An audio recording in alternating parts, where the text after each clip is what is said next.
My name is Olivia. I'm 42, and the person who embarrassed me most in my life was my own sister.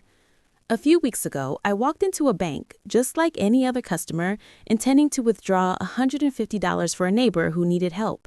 Simple, harmless. But the moment I approached the teller window, I realized that the person standing behind it, with the smug, almost predatory smile, wasn't just any bank manager. It was Vanessa, my sister. Before I tell you what happened next and how it led to a $4.2 billion transfer that froze her bank system and changed everything, I want to know something. Drop a comment telling me where you're watching this from. There's something comforting in knowing we're not alone when life throws moments like this at us. You have to understand my family to understand why I didn't scream. They had always treated me as the quiet one, the overlooked one, the one who brought handmade gifts, simple cards, while everyone else went for expensive, shiny presents. I still remember my 10th birthday. I spent weeks painting a lighthouse for my parents. My hands were covered in streaks of blue and gray paint. I was so proud when I handed it to them, heart pounding. My father glanced at it briefly before turning to my sisters. "Vanessa, Cassandra, what did you two get us?" Vanessa and Cassandra had pooled their allowance to buy a crystal vase. My mother clapped in delight. My painting? Left on a side table. Forgotten. That was the day I learned my place. I wasn't the smart one. I wasn't the pretty one. I wasn't the successful one. I was just Olivia. Vanessa climbed the corporate ladder like a shark. Cassandra charmed every room, manipulating and dazzling. And me? I stayed in the background, invisible. As the years passed, nothing changed. During dinners, I tried to share small achievements, a volunteer project at a local garden, a minor grant we secured for kids' activities, but they didn't matter. Vanessa's promotions, her bonuses, the new car she was buying, those were all that mattered to my parents. I learned to sit quietly, my victories dissolving into silence.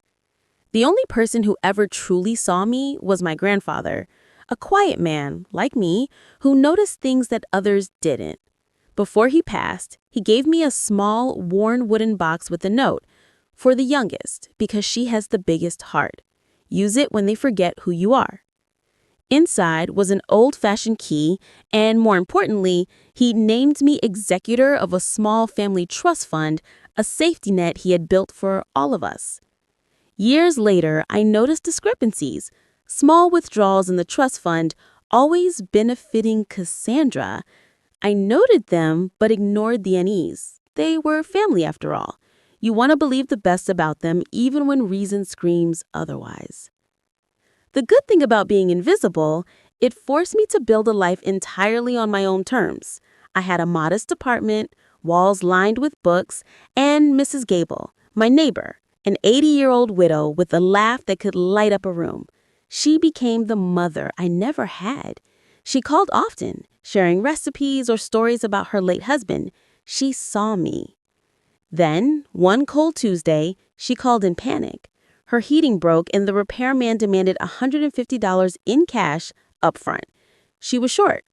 "Don't worry," I said, though my voice trembled with more confidence than I felt. "I'll get it for you." Which is why that morning I found myself standing in Crescent Bank, waiting in line, and there behind the counter was Vanessa. The moment it was my turn, she glided over. "Well, well, well, look who's here," she said, her voice sharp, dripping with mockery. "What can we do for you, Olivia?" "I just need to withdraw $150, I said quietly. She laughed, a short, cruel laugh, drawing every eye in the bank. $150, that's it? Are you sure you even have that much? We don't serve beggars here, you know." The room felt like it was closing in. Heat rose to my face. I could hear whispers, feel stares. It was my 10th birthday painting, all over again. My small accomplishments crushed under her gaze. But instead of yelling, I did something that surprised even me. I looked her in the eyes, said nothing, and walked out. The door hissed behind me. I thought that would be the worst of it. I was wrong. That night, my apartment felt smaller than ever. Silence pressed against me. I made tea, hands trembling slightly, and opened my laptop.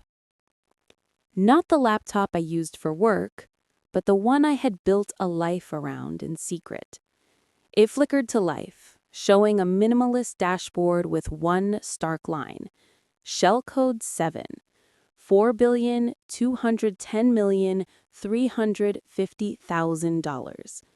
This was my hidden life. My grandfather's inheritance, quietly nurtured, had become a massive, invisible empire. I had poured years of grief, intelligence, and patience into patterns, financial markets, and predictive algorithms. I created Move, a program so elegant it almost felt alive, and Shellcode 7 was its vessel. To the world, I was just Olivia, simple and overlooked. But here, I was untouchable. Vanessa, who had humiliated me for $150, worked for me without knowing it. Crescent Bank was now a subsidiary in my investment web. The realization hit me like a lightning bolt. The $150 wasn't the insult. It was the opportunity. I spent the night planning, not in rage, but in calm, surgical precision. At 3 a.m., I called my legal counsel. Arrange an emergency risk assessment for Crescent Bank's parent company. The representative from Shellcode 7 will be M. Dove.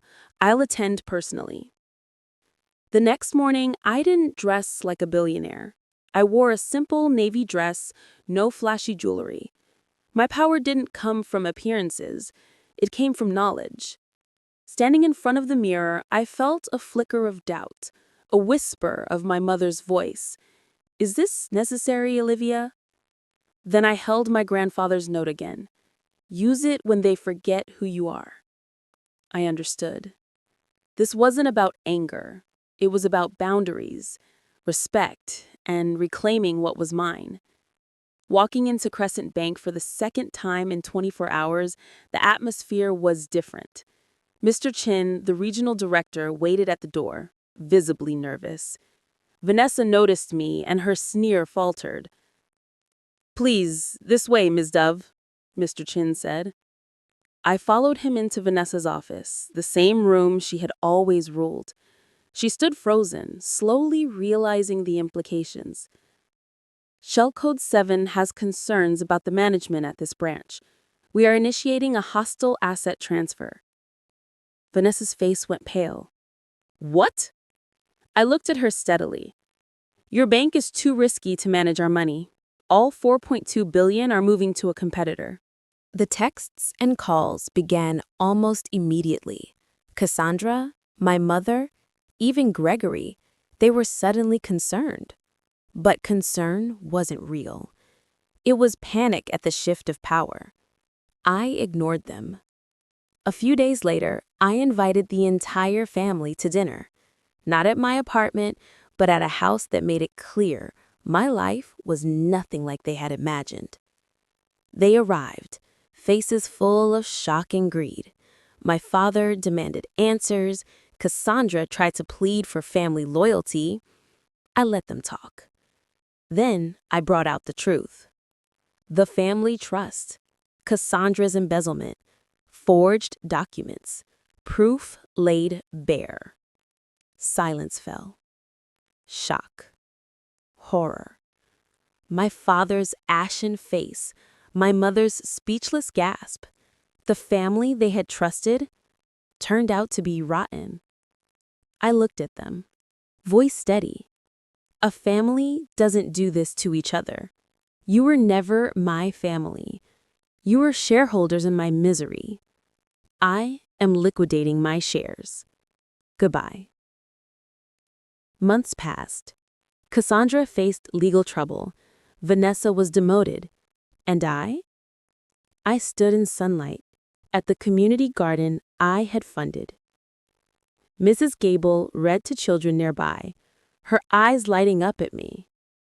My real family. My world.